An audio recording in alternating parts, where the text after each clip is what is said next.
amigos y bienvenidos a un nuevo video. Si son nuevos a nuestro canal, este es el primer video que ven.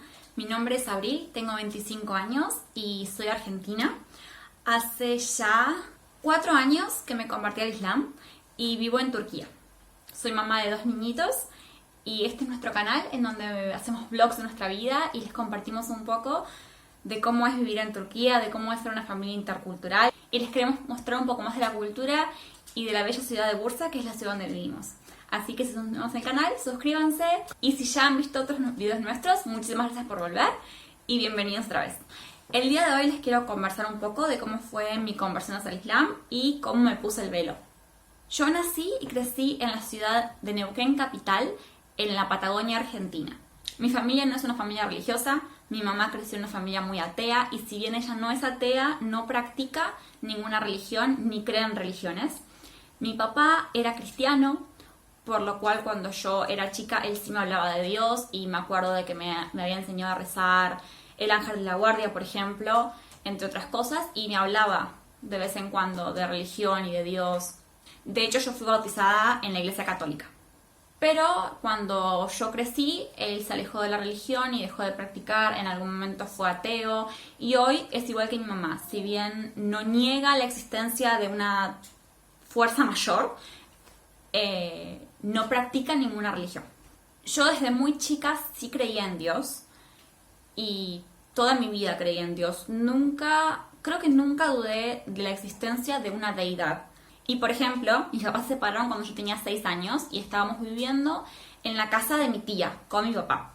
Y yo recuerdo una noche pedirle a Dios, en mi poco conocimiento que yo tenía de la religión, rezar para que mi papá pudiera mudarse a una casa en la que estuviéramos nosotros solos, nuestra familia, pequeña familia, solos. Y en ese momento era muy difícil porque mi papá es maestro de plástica. En Argentina llamamos plástica, creo que en otros países se llama arte, o sea, de dibujo, de pintura, de ese tipo de arte. Y los docentes en Argentina no cobran muy bien, entonces para él era difícil encontrar un alquiler. Y sin embargo, poco tiempo después de que yo hice ese rezo, él consiguió una casita con un patio en donde estábamos mi papá, mi hermano y yo. Nosotros vivíamos la mayor parte del tiempo con mi mamá, pero durante los fines de semana y algunos días en la semana vivíamos con mi papá. Y esa casa estaba cerca de la casa de mi mamá, estaba cerca de nuestra escuela. Entonces, a mí, el sentir que ese rezo había sido contestado por Dios es algo que siempre me mantuvo como creyendo. Y de hecho mi papá se acuerda que un día estábamos discutiendo con mi hermano. Yo tenía 7 años y él tenía 5. Y estábamos discutiendo si Dios existía o no. Y él me decía, no, Dios no existe. Y yo le decía que sí, porque yo le había pedido una casa para mi papá y Dios me había escuchado.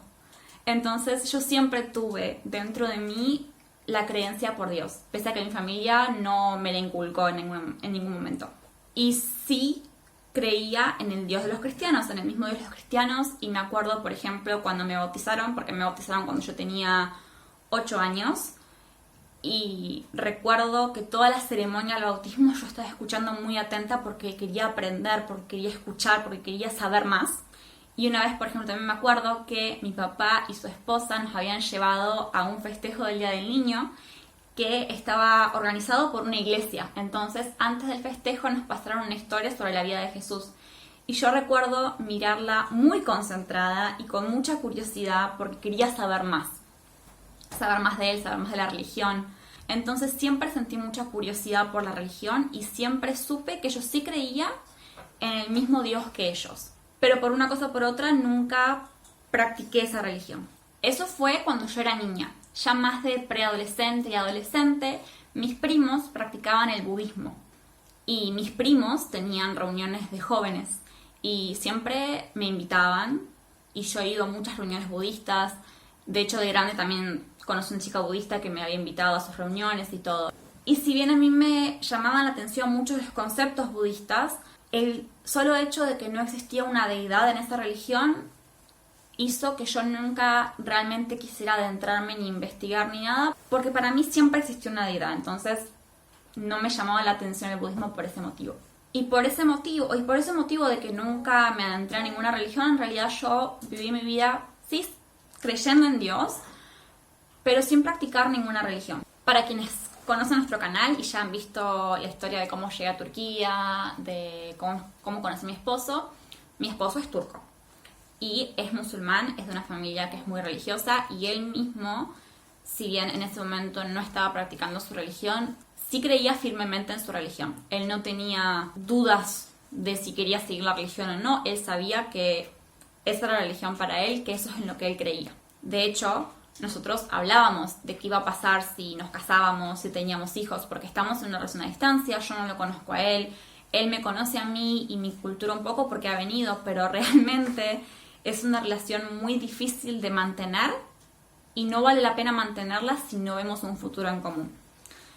Y una de las cosas importantes que hablamos en ese momento fue cómo íbamos a criar a nuestros hijos el día de mañana si los teníamos. Y algo que era extremadamente importante para él es que sus hijos fueran criados en el Islam. Y lógicamente nosotros en Latinoamérica tenemos una imagen muy negativa del Islam. Más allá de la parte de lamentablemente está asociada con terrorismo y con todas esas cosas que creo que la mayoría de la gente sabe que eso no es verdad y sabe que el Islam ha sido utilizado de esa forma para crear esa imagen y creo que por lo menos en Argentina mucha gente entiende eso y sabe que esa parte no es verdad. Pero el tema del machismo, por ejemplo, que dicen que el Islam es machista o que es sexista o lo que sea, eso sí está como muy arraigado en nuestras creencias de lo que es esta religión. Y yo había crecido con esa imagen, digamos, yo no sabía mucho del Islam, pero lo que sabía era negativo. Entonces, dentro de mí, lógicamente, había dudas de si yo iba a poder seguir en una relación con esta persona, si esta persona no se iba el día de mañana a convertir en alguien que yo no conocía, no sabía realmente lo que decía su religión o cómo era su cultura. Entonces, honestamente, por miedo, empecé a investigar sobre su religión para conocerlo mejor, para saber en qué me estaba metiendo y básicamente para calmar mis miedos, porque yo conocía esto del Islam, pero después lo veía a él. Él tiene 2 hermanas y una madre. Y la forma en la que él hablaba de su madre, la forma en la que me trataba a mí, la forma en la que trataba a otras mujeres, no correspondía con la imagen que yo tenía de esa religión. Entonces, ¿es él que es distinto o realmente la imagen que yo tengo de esta religión no es lo real? Entonces me pongo a investigar. Y cuando me pongo a investigar, como ya conté antes, yo sí creía en Dios, pero no tenía una religión. Pero sí tenía preconceptos armados de lo que yo creía que era Dios, digamos, de cómo yo creía que era Dios. Y cuando me pongo a investigar lo que el Islam decía de Allah, me doy cuenta de que todo lo que yo creía de Dios, el Islam decía lo mismo de Allah. Una de las cosas que a mí realmente me gustó mucho del Islam es que no hay intermediarios. La relación es entre vos y Allah. No hay intermediarios. Sí tenemos mezquitas y sí tenemos lo que nosotros llamamos imán, que es la persona que dirige los rezos, la persona que tiene mucho conocimiento y a la que podés ir para pedir consejo, para pedir conocimiento. Pero después vos sos responsable de tu religión y vos sos responsable de cómo actúas y vos sos responsable de seguir esa relación con Allah. Y así como tu relación con Allah no tiene intermediarios, tampoco hay intermediarios en tu relación entre vos y otras personas. Por ejemplo, si yo lastimo a otra persona, Allah no me va a dar el perdón de esa persona. Esa persona debe perdonarme a mí primero. Y eso es algo que a mí me gustó mucho de esa religión y que me llamó la atención desde el primer momento. Más tarde descubrí, por ejemplo, que hay cosas en el Corán, cosas científicas en el Corán, que en ese momento no se sabía, que se descubrieron hace pocos años, que están escritas en el Corán. Y eso a mí me llamó muchísimo la atención. Y me puse a investigar más en ese sentido. Algo que me encantó de la religión es que esta religión no niega la ciencia. Al contrario, parte de ser musulmanes es buscar conocimiento. Uno es responsable de buscar el conocimiento, tanto de la religión como del mundo en el que vivimos. Y también, como mencioné anteriormente, yo no tenía mucho conocimiento de la religión cristiana. Y había un concepto que yo no entendía, que es cuando los cristianos dicen que Jesús es hijo de Dios. Yo no entendía de la Trinidad, yo no entendía por qué decían que Jesús era hijo de Dios. En mi cabeza, Jesús era un profeta, un mensajero de Dios, que por cómo fue concebido no tiene padre. Entonces decía, quizás se refieren a que Dios es creador y por eso le llaman padre, porque es el creador de todos nosotros. Y investigando el Islam es cuando entiendo realmente en qué creían los cristianos, digamos, de que es hijo de Dios, de que para los cristianos es una deidad en sí, pero el Islam, Jesús también existe y Jesús es un profeta.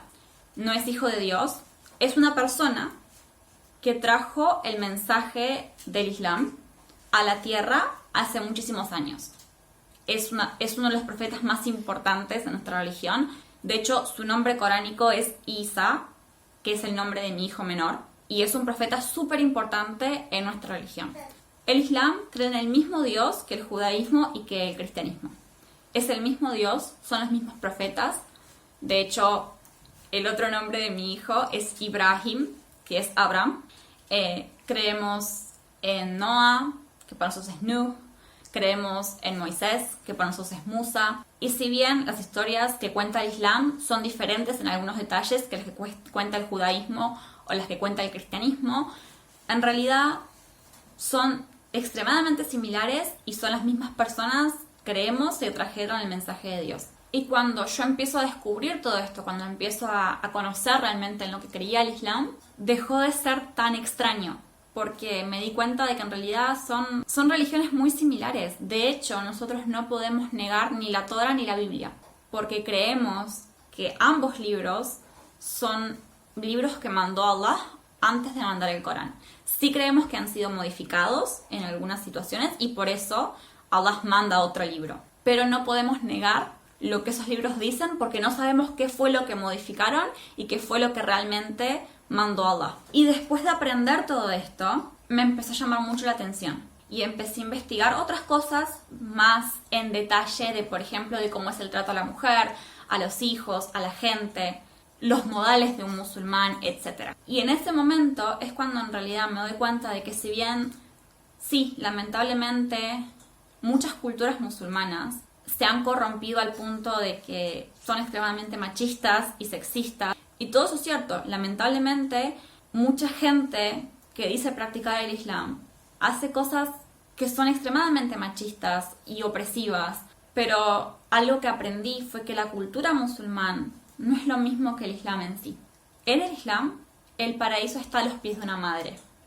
En el Islam, el valor de un hombre, lo bueno que es un hombre o lo malo que es un hombre, se define por cómo trata a su esposa. El profeta alguna vez dijo que el mejor entre los hombres es el que mejor trata a su mujer. Ese es el valor que realmente tiene una mujer en el Islam. Quienes abren las puertas del cielo a sus padres son las hijas. Es una religión que nos permite trabajar, nos permite estudiar.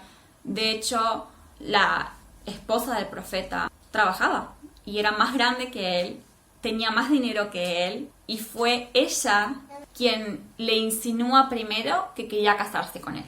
Y con todas estas cosas que yo fui aprendiendo del Islam, me di cuenta de que en realidad yo ya quería todas estas cosas que el Islam me estaba diciendo. O sea, en el Islam hay ciertos mandamientos que necesitas creer para llamarte musulmán. Si no crees en uno de esos mandamientos, no sos musulmán. Esos 6 mandamientos son la creencia en Allah, que es único, la creencia en los ángeles, la creencia en los libros, con esto me refiero a la Torá, la Biblia y el Corán, la creencia en el destino, que Allah ya sabe todo lo que va a suceder, la creencia en sus mensajeros y sus profetas, desde Adam hasta Mohammed, y la creencia en el día del juicio, que todos vamos a ser devueltos a la vida para ser juzgados por Allah. Y por más de que yo crea en 4 de esos puntos, pero si no creo en 2, o creo en 5 de esos puntos, pero no creo en uno de ellos, no soy musulmana. Si yo digo creo en todos esos puntos que acabo de mencionar, en Allah, en los profetas, en los ángeles, etc., pero digo que no creo en la Biblia y en Jesús, no soy musulmana. Y yo ya creía en todos esos puntos. Cuando quiero empezar a leer el Corán, conseguí un Corán de un traductor, que voy a poner el nombre de él acá, que es una traducción de Corán muy linda. Él es argentino, él también es un converso al Islam, y lo que quiso hacer fue traducirlo de tal modo que fuera fácil de entender, sin lenguaje muy rebuscado. Lo que él quería hacer fue escribirlo de una forma que fuera fácil de leer para alguien que no es musulmán. En todo el Corán hay notas de pie que aclaran versos que por ahí uno los lee, pero no termina de entender lo que quieren decir, o los puedes tomar fuera de contexto. Entonces lo que él hace es poner un pie de página en donde explica, por ejemplo, la historia de ese verso, para que te haga más sentido, para que puedas entender mejor y para que entiendas el contexto en el cual ese verso fue traído. Y la verdad que ese Corán a mí me encantó. Para quienes conocen mi historia de cómo llegué a Turquía, yo vine a Estambul y viví acá 3 meses. Cuando estoy en Turquía, empiezo a realmente conocer lo que es una cultura musulmana.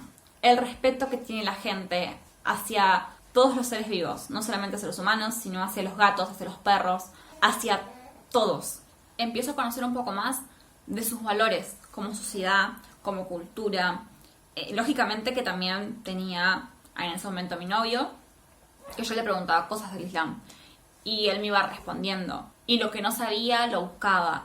Me consiguió libros, entre ellos un libro del profeta y de su vida y de cómo él era como persona y de lo maravilloso que él era como persona. Y cuando yo investigo más de su vida y de cómo era el profeta, encuentro que hasta no musulmanes lo consideran una gran figura en la historia y que hasta sus enemigos sabían que él era una persona confiable y que decía la verdad siempre. Y su carácter, cómo era él con la gente, cómo era con su esposa, cómo era con sus seguidores, cómo era con sus enemigos, cómo era él, cómo vivía él, cuáles eran sus valores. Y estando en Estambul y teniendo este conocimiento, habiendo leído sobre el profeta, habiendo leído el Corán, habiendo incluso visitado una mezquita en Buenos Aires, que ahí estaba cerca de mi casa, yo sabía que en algún momento me iba a convertir al Islam. No sabía cuándo, no estaba lista para hacer el cambio en mi vida. Yo creía en el Islam, creía en lo que estaba diciendo, creía en Allah, pero no me sentía preparada para hacer cambios en mi vida, para no comer cerdo. Pero no me sentía preparada para hacer los cambios en mi vida, para dejar de comer cerdo, para dejar de tomar alcohol, para rezar 5 veces al día, para hacer el ayuno. Eran cosas que yo sentía que aún no estaba lista. No estaba lista para practicar, pese a que yo la creencia ya la tenía. Y también, obviamente, tenía dudas de cómo iba a ser convertirme a esta religión y qué iba a decir mi familia, mis amigos, porque es tan alejado de nuestra cultura occidental que un poco me preocupaba. Estando en Estambul, también me pasó a ver muchas mujeres con velo. Y una de las cosas que yo pensaba del velo anteriormente es: respeto su decisión, si eso es lo que quieren hacer, pero yo no la comparto. Y en Estambul, cuando yo sabía que me iba a convertir tarde o temprano, lo que pensaba era que las admiraba mucho. Pensaba que qué valientes. Qué lindo tener una convicción tan grande en tu creencia que estás dispuesta a llevarlo puesto. Porque el significado del velo no es ni más ni menos que estar reconocida como musulmana. Sí está la parte de la modestia, de cubrir tu cabello y de todo eso, pero hay muchísimas formas de cubrir tu cabello. El llevarlo así, llevarlo de esta forma, no es para ni más ni menos que para ser reconocida como una mujer musulmana. Y yo admiraba su valentía y decía: ojalá yo tuviera una convicción tan grande en algo para llevarlo puesto de esa forma. Las admiraba, pero creía que yo nunca iba a ser capaz de ponerme el velo. Cuando me voy a Estambul y me vuelvo a mi ciudad, Neuquén, seguía investigando acerca del Islam. Pero siempre tenía la sensación de que sí, creo, pero no estoy lista. No estoy lista para el compromiso que significa ser musulmán. Y en mis investigaciones y todo, encontré una página en la que podías chatear en vivo con alguien y hacer tus consultas acerca del Islam. Cuando yo me meto a esta página, porque tenía un par de dudas, le pregunto estas dudas y me las responden y me preguntan si yo pensaba convertirme. Y yo les dije que sí, que me quería convertir, pero que sentía que no estaba lista aún. Y la chica esta me pregunta si creía en los libros, le contesté que sí, en los profetas, le contesté que sí. en Allah como único Dios, le contesté que sí, y así, con los 6 pilares que les expliqué anteriormente, me preguntó uno por uno si yo creía en ellos. Y yo a todos le contesté que sí. Entonces ella me dijo, vos ya sos musulmana. Solamente no tomaste la shahada. Porque lo que te hace musulmana es creer en estas 6 cosas. Y yo recuerdo esa noche sentir una emoción tan grande y una necesidad de que tengo que tomar mi shahada ahora. Ya está, ya lo acepté, sí estoy dispuesta a hacer el compromiso, estoy dispuesta a aprender a rezar 5 veces al día, estoy dispuesta a practicar esta religión y me siento lista.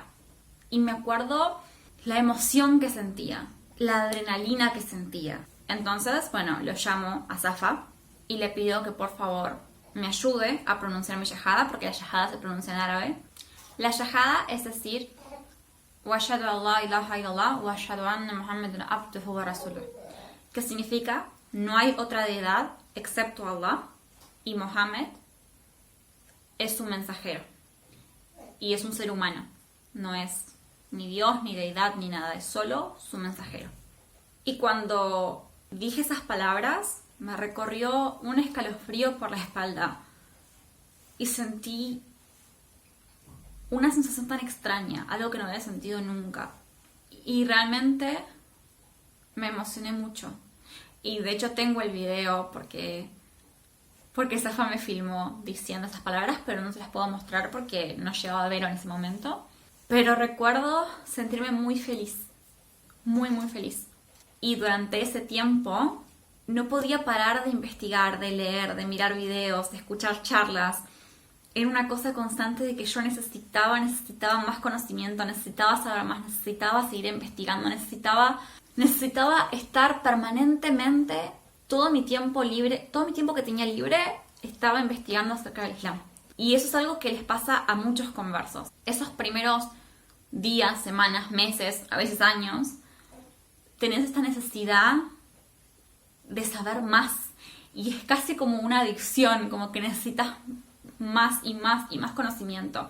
Y recuerdo que por un mes lo escondí de mis papás mientras aprendía a rezar y todo. No me sentía preparada para decírselos, para contárselos, para decirles si me convertí al Islam. No porque ellos no fueran a aceptarme, sino sencillamente porque no me sentía lista para decírselo al mundo.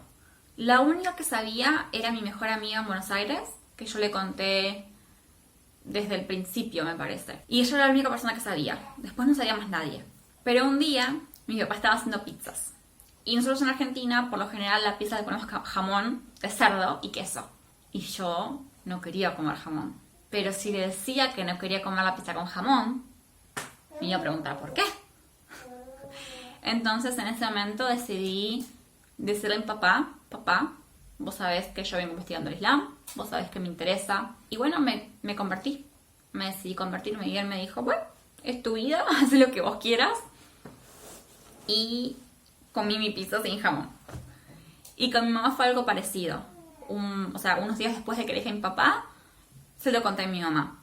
Mi mamá como que le costó más aceptarlo. Para no solamente ella, para todo el mundo ellos pensaban que yo me había convertido por mi novio, para estar con él. Y no puedo culparlos, realmente. Yo creo que si yo hubiese estado en su posición, hubiese pensado exactamente lo mismo.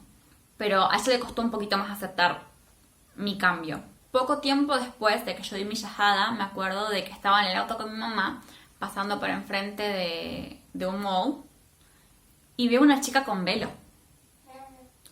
Yo jamás en la vida había visto una chica con velo en Neuquén. De por sí, en Argentina solamente lo había visto cuando estaba viviendo en Palermo, cuando trabajaba en KFC, porque había musulmanes. De hecho, había una mezquita en Palermo, hay una mezquita en Palermo, y hay como una pequeña comunidad musulmán. Entonces sí los había visto en el restaurante, los había visto con sus velos, con todo, pero nunca me había pasado de verlos en Neuquén, en mi ciudad. Y recuerdo que yo en ese momento me sentía muy sola, porque estaba viviendo una vida diferente a la de toda la gente que conocía. Estaba rezando 5 veces al día, me levantaba a las 5 de la mañana para rezar. Estaba sola en mi aprendizaje de mi religión, y si bien sí tenía un grupo de WhatsApp con chicas de todo el mundo que en su mayoría eran conversas, y ya charlaba con muchas de ellas que hasta el día de hoy siguen siendo de mis mejores amigas, pero estaban en WhatsApp, no estaban físicamente presentes conmigo. Y me acuerdo que me desesperé por encontrar a esa chica que yo había visto con velo. Y empecé a buscar grupos de Facebook para preguntar si había musulmanes en Neuquén. Empecé a buscar en Google, empecé a buscar por todos lados porque yo quería encontrarla. Sabía que estaba ahí, en mi ciudad, y yo quería encontrarla. Cuando por fin la encuentro, ella vivía en el mismo barrio que vivía mi madrastra. O sea que yo, por buena parte de mi vida, había estado viviendo a 2 cuadras de su casa, pero nunca la había visto.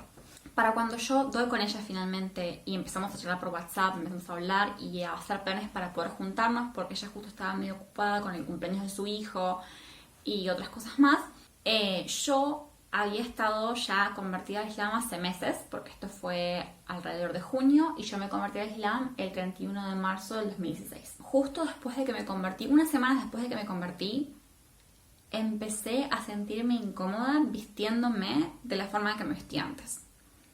Empecé a sentirme incómoda usando faldas cortas, usando remeras manga corta, y llegó un punto en el que usar ropa ajustada o incluso tener mi pelo suelto me producía una sensación de incomodidad. Recuerdo ponerme gorros para cubrir mi pelo y tratar siempre de estar como con capucha en la calle y con ropa abultada. Recuerdo que no sé por qué me empecé a sentir muy incómoda y yo quería ponerme el velo. Tenía mucha necesidad de ponerme el velo. Era algo que mi corazón sentía que era lo que yo quería hacer, que era lo correcto, que yo quería seguir ese mandato. Porque el velo es un mandato de Allah. Que hay mujeres que no se lo pongan, eso es otra cosa. Ellas eligen no ponérselo y está perfecto. Esa es su relación con Allah y yo en eso ni me voy a meter, ni las voy a juzgar, ni las voy a criticar y nadie debería criticarlas. El velo es una cuestión personal, es una cuestión de cada una y hay que llevarlo con convicción y con amor y no hay que hacerlo por nadie más que por Allah. Nadie puede obligar a una mujer a llevar velo, en eso no estoy de acuerdo, ni el papá, ni el marido, ni el hermano, ni nadie debe obligar a una mujer a ponerse un velo. Pero sí es un mandato y sí yo quería acatar ese mandato, yo quería ponerme el velo. Y Romina, que es esta chica musulmana que yo estaba tratando de buscar en las redes sociales, llevaba velo. Y cuando yo por fin me junto con ella, ya estábamos aproximándonos al Ramadán. Y yo voy a su casa, mi papá me lleva en el auto y yo había llevado una bufanda para poder cubrirme, para poder rezar. Porque por más de que yo no usaba velo en mi vida cotidiana, para rezar hay que usar el velo. Y estaba ella con otra chica más que también llevaba velo. Y estábamos las 3 juntas y nos pusimos a hablar, del Islam. Nos juntábamos los viernes, que es el día sagrado en el Islam, y leíamos el Corán y charlábamos y veíamos videos y tratábamos de mantener como una pequeña comunidad musulmana en una ciudad donde éramos prácticamente las únicas. Y ellas salieron a comprar grasa para hacer tortas fritas. Y cuando estábamos por salir, yo justo tenía el velo puesto porque habíamos estado rezando y no me lo había sacado. O sea, habíamos estado toda la tarde charlando y yo no me había sacado el velo. Y cuando fuimos a salir, yo casi me lo saco y después dije, ¿y si pruebo? A ver cómo me siento saliendo con el velo, porque encima no estoy sola, tengo 2 chicas más que están usando velo, entonces como que me sentía más segura de salir a la calle con mi velo. Y salimos y fuimos a la almacén a comprar y yo recuerdo sentirme tan bien. Y cuando terminamos nuestra reunión, me tenía que volver a mi casa caminando y recuerdo sentirme muy triste porque tenía que quitarme el velo para ir a casa. Porque no podía parecerme en casa con un velo puesto y mi papá me iba a decir, tipo, ¿qué te pasa? ¿Qué estás haciendo? Entonces me lo tuve que quitar. Y salir a la calle sin el velo fue difícil para mí. Me sentía muy triste, no quería sacármelo. Eso fue un lunes. El martes me quedé en casa y el miércoles íbamos a salir con mi papá a comprar un televisor. Entonces íbamos a estar en un shopping mall y yo necesitaba ponerme el velo. No quería salir con mi pelo descubierto. Entonces le dije a mi papá, papá, ¿a vos te molesta si yo me pruebo el velo? Y me lo pongo para salir juntos. Y mi papá me dijo, es tu vida, es tu cabeza, es tu pelo, haz lo que quieras. Y dije, bueno, genial. Y agarré mi única bufanda que tenía para usar como velo, que encima era una bufanda súper gruesa y te morías de calor con eso puesto. Y visitamos un centro comercial y mi papá no estaba seguro si comprar o no, y yo como que lo animaba a que siguieran buscando, que vayamos a otro shopping mall, que en realidad lo que yo quería hacer era quedarme afuera el mayor tiempo posible para ver cómo me sentía yo llevando velo. Y sí, me miraban raro, y sí, yo escuché comentarios de todo tipo, y sí, lo miraban feo a mi papá pensando que era él el que me obligaba a usar el velo, cuando mi papá nada que ver. Y llegué a mi casa y me sentía muy bien. Y yo dije, no me lo quiero sacar más. No quiero volver a descubrirme pelo. No quiero. Yo quiero llevar mi velo todos los días. No me lo quiero volver a sacar. Le digo a mi papá que había tomado la decisión de ponerme el velo. Y él, ok, fantástico, es tu cabeza. Y le cuento a Safa que había decidido ponerme el velo. Y él como que no estaba convencido con mi decisión. Me dijo, ¿vos estás segura? Porque mira que no estás en un país musulmán, vos estás segura, yo creo que no deberías hacerlo, creo que tendrás que esperar, ponételo cuando vengas a Turquía, porque ya habíamos decidido que en algún momento nos íbamos a mudar juntos a Turquía. Habló él con su mamá, que lleva velo de toda la vida, y la mamá también le dijo, me parece que debería esperar, que no se lo ponga ya, qué pasa si le dicen algo, qué pasa si alguien la ataca. Ellos lógicamente tenían miedo de esto porque ellos habían escuchado en Occidente mujeres siendo atacadas por su velo, siendo discriminadas por su velo. Yo algo que tengo que reconocer de Argentina es que si bien sí habían comentarios, y lo sigue habiendo cada vez que voy a Argentina, cuando me ven con el velo es como que... Y me hacen comentarios, me hacen chistes de terrorista, me hacen miradas feas y lo que sea, jamás me sentí en peligro. Y si bien me sentí discriminada en algunas situaciones, nunca fue una discriminación fuerte. Qué sé yo, una vez paré el colectivo me miró y siguió largo. Cuando digo colectivo me refiero al autobús, perdón. Le decimos colectivo en Neuquén. Y siguió de largo. O sí me han mirado feo, me han tratado no muy bien, pero nunca me sentía en peligro. Jamás. Y yo, a Safa y ahora a mi suegra, les dije que no, que yo quería usarlo. Que yo me iba a aguantar las miradas, me iba a aguantar los insultos, me iba a aguantar lo que me tenía que aguantar, pero yo ya no podía seguir sin usarlo. Yo necesitaba ponérmelo. Mi papá lo tomó muy bien. Mi mamá se enojó conmigo. Mi mamá tardó muchísimo tiempo en entender de que realmente el velo había sido una cuestión mía, de que yo había elegido ponérmelo. Ella nunca pensó que Safa me había obligado a ponérmelo, porque ella lo conocía a Safa, conocía cómo era él y sabía que él no era ese tipo de persona, pero sí le preocupaba que yo lo esté haciendo para complacerlo a él o a la familia de él, o para ser aceptada en su familia. Le costó mucho entender que eso no era así. Le costó mucho entender que mi conversión al Islam y que mi velo era una convicción propia. Y no ayudó el hecho de que yo me lo puse ese miércoles y el viernes era el festejo de cumpleaños de mi hermana. Ella me vio el jueves, que fuimos al curso de panadería que estábamos haciendo juntas, y yo llevé mi velo. Y me acuerdo que estaba súper enojada conmigo. Y el viernes, cuando yo llego al cumpleaños de mi hermana, iba a estar toda mi familia. Y tuve mi duda de qué hago, lo llevo o no lo llevo, me pongo un turbante en lugar de velo completo, solamente que me cubra la cabeza, o lo llevo completo. Y de hecho me probé un turbante y todo, pero no... Hay chicas que lo usan, de vuelta, es su decisión, pero yo no me sentía cómoda. Para mí ese velo no era correcto. Para mí ese no era un velo completo y yo no me sentía cómoda usándolo. Entonces decidió que no, que bueno, que iba a ser valiente y que me iba a enfrentar a todos con mi velo puesto en el cumpleaños de mi hermana. Y nadie sabía que yo me lo había puesto. Y cuando llego, la mirada que me dio mi mamá, si las miradas pudieran matar, ella estaba muy enojada. En realidad, ella se mostraba enojada, pero lo que tenía era miedo. Que es lógico, y lo entiendo. Porque es algo que no conocía y los seres humanos siempre tememos eso que no conocemos. Me acuerdo muchas discusiones con mi mamá por el tema del velo. Y ella me dijo incluso en un momento que Safa me había conocido como una chica que usaba minifaldas, como una chica que no practicaba la religión.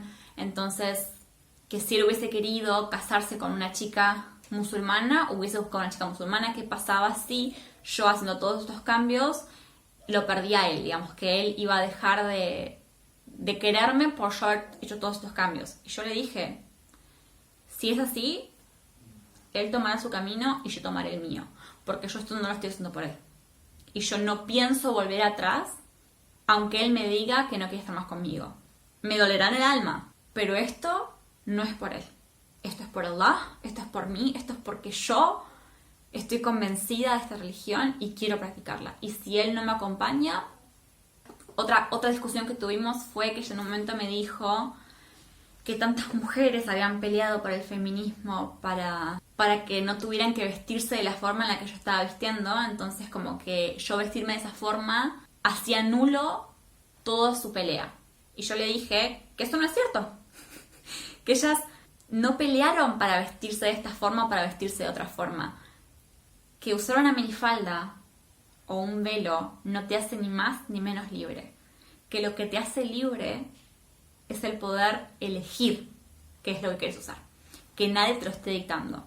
Porque si alguien te dicta que tienes que usar una minifalda, es tan dañino como que alguien te dicte que tienes que usar un velo. La decisión es lo que te da libertad. Y lo que peleaban las feministas es justamente eso, el poder decidir. No es opresivo que una mujer sea ama de casa, ni es opresivo que una mujer trabaje. Ahora, es opresivo que una mujer sea obligada a ser ama de casa o sea obligada a trabajar. Yo elegí mi velo. Yo elegí ponérmelo a contra de lo que todo el mundo me decía. Yo elegí ponerme mi velo. Entonces, mi velo no me hace menos libre, porque es una elección mía. Al contrario, mi velo me libera porque yo lo elijo. A ella le costó mucho tiempo entenderlo, pero hoy no solo acepta mi velo, sino que ha entendido de que el único motivo por el que yo me convertí al Islam, el único motivo por el que yo me puse el velo es por una convicción propia.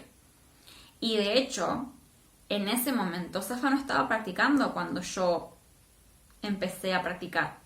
Y el motivo por el cual Safa vuelve a practicar es que él me vio a mí, que me había convertido al Islam hace poquísimo tiempo, y tenía un 10% del conocimiento que tenía él sobre la religión. Que él había asistido a escuelas para aprender acerca del Islam, que él sabía leer en árabe, que él sabía rezar desde muy chiquito, y yo estaba tratando de aprender a rezar, tratando de aprender los suras, tratando de saber más de mi religión, que estaba absolutamente sola en mi práctica del Islam, estaba yendo en contra de mi familia para poder complacer a Allah, a él, y hizo sentir mucha culpa y mucha vergüenza. Y eso fue lo que hizo que él quisiera volver a practicar. Mucha gente piensa de que yo me convertí por él, o de que yo practiqué con él, o por lo que sea, y en realidad yo pienso que Allah lo usó a él como una herramienta para que yo encuentre el Islam, y me usó a mí como una herramienta para volver a traerlo a él hacia el Islam. Y empieza el Ramadán, y hice mi primer Ramadán sola. Y fue difícil, porque todo el mundo comía alrededor mío o tomaba alrededor mío, y yo... El primer Ramadán es muy difícil. Después te acostumbras a ayunar y es como que se hace más llevadero, más fácil. Ya sabes cómo comer para que no te mueras de hambre a las 3 horas. Y como que vas aprendiendo cómo manejarlo y te acostumbras. Pero la primera vez que estás Ramadán, la sola idea de no comer ni tomar agua desde la salida del sol hasta la puesta del sol es difícil. Porque decís, ¿cómo voy a hacer? Porque nunca lo hiciste en tu vida. Especialmente en ese momento, tener la amistad de Romina y de otras chicas que también estaban en ese momento en Neuquén y con las que me juntaba permanentemente, tener su amistad, tener esta pequeña comunidad que yo había construido, me había ayudado muchísimo. Y nos juntábamos para romper el iftar todos los viernes, y nos hablábamos y nos contábamos lo que habíamos comido para iftar. Nos juntamos para nuestro primer Eid, que es el festejo después de que termina Ramadán, y nos juntamos y lo festejamos juntos, y fue Fue muy lindo, especialmente en esa fecha tan importante, tener a otros musulmanes cerca. Y eso no hizo más que afirmar mi idea de que yo quería vivir en Turquía. Si hubiese sido por Safa, nos hubiésemos ido a vivir en Estados Unidos. Él quería vivir en Estados Unidos, de hecho tenía un trabajo, una oferta de trabajo esperando en Estados Unidos para cuando termine la universidad, y yo le dije, yo quiero vivir en un país musulmán. Y él me dijo, ok, fantástico, entonces vamos a Turquía. Nosotros teníamos pensado casarnos el año entrante. Ella había vuelto a Turquía y pensaba hacer su servicio militar, y de ahí yo me iba a venir a Turquía y nos íbamos a casar. Pero al yo ponerme el velo, se me estaba haciendo complicado vivir en Argentina. No complicado porque no podía vivir, sí podía vivir perfectamente. De hecho, Romina seguía viviendo en Argentina. Sigue viviendo en Argentina, digo. No conseguía trabajo, por ejemplo, en las cosas que me pasaba. Y por ese motivo decidimos que yo me viniera antes y que él iba a hacer el servicio militar después de casarnos. Y cuando llego al aeropuerto de Estambul y empecé a ver mujeres con velo, me sentí tan emocionada de que no estaba sola, de que había más mujeres como yo alrededor mío y de que por fin nadie me miraba raro por llevar el velo. Y fue una emoción muy grande. El primer día que estuve acá en Turquía, cuando salí al balcón y escuché todas las mezquitas sonando al mismo tiempo, llamando a rezar, me sentí tan agradecida de estar acá, de estar en un lugar donde podía practicar mi religión de forma más cómoda. No sé cómo explicarlo. Me emocionó muchísimo poder escuchar el azán en vivo y en directo desde tantas mezquitas. Aún hoy, cada vez que rezo en congregación, cada vez que visito una mezquita para rezar, me agarra una emoción muy grande y un agradecimiento muy grande de poder estar acá. Y bueno, esa es mi historia de cómo me convertí al Islam y de cómo me puse hijab. Les agradezco mucho que hayan mirado hasta el final. Les pido por favor que si les gustó este video, miren los otros videos y que se suscriban al canal, que pongan un me gusta, dejen un comentario. Si tienen alguna duda, alguna consulta, algo que no les haya quedado claro, pregunten en los comentarios que voy a estar respondiéndoselos. Y les agradezco muchísimo por acompañarme en este video. Sé que fue un poco largo, pero bueno, quería explicarles en detalle para sacar sus dudas, para que puedan entender y quizás para poder un poco romper con los prejuicios que yo también tenía antes de conocer lo que realmente era el Islam. Les agradezco por mirar hasta el final y nos vemos en otro video. Hasta la próxima.